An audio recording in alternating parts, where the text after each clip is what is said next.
Hello, हाय, नमस्कार. जर तुम्ही खूप जास्त इमोशनल असाल तर हा व्हिडिओ तुमच्यासाठी.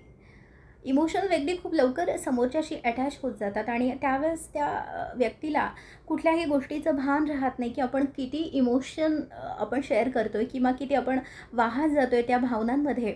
मग ती मैत्री असेल किंवा एखादं नातं असेल, त्यावेळेस तुम्ही स्वतःला वेळीच थांबवलं पाहिजे, कारण समोरची व्यक्ती ही तेवढी इमोशनल असेल असं आपल्याला गेस करता येत नाही आणि त्यावेळेस आपण फसले जातो.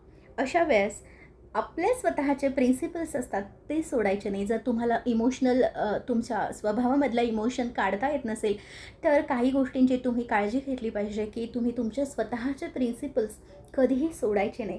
ज्या गोष्टींमुळे तुम्हाला त्रास होतो किंवा ज्या गोष्टी तुम्हाला जमत नाहीत, त्या गोष्टींना नाही म्हणायला शिकलं पाहिजे.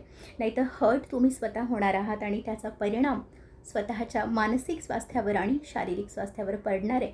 म्हणून या गोष्टी तुम्ही स्वतःसाठी कटाक्षाने पाळल्या पाहिजेत.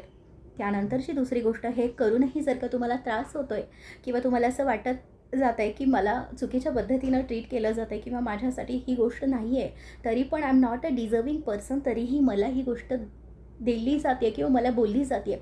अशा वेळेस त्या व्यक्तीपासून, त्या गोष्टीपासून तुम्हाला डिटॅच होता आलं पाहिजे. मनापासून डिटॅच होणं हे सगळ्यात जास्त इम्पॉर्टंट आहे. कारण जर तुम्ही सतत मनात विचार करत असता या गोष्टीचा, की मला चुकीच्या पद्धतीनं ट्रीट केलं गेलं किंवा मला चूक ठरवल्या जाते, त्यावेळेस डिटॅच होता येणं खूप महत्त्वाचं आहे.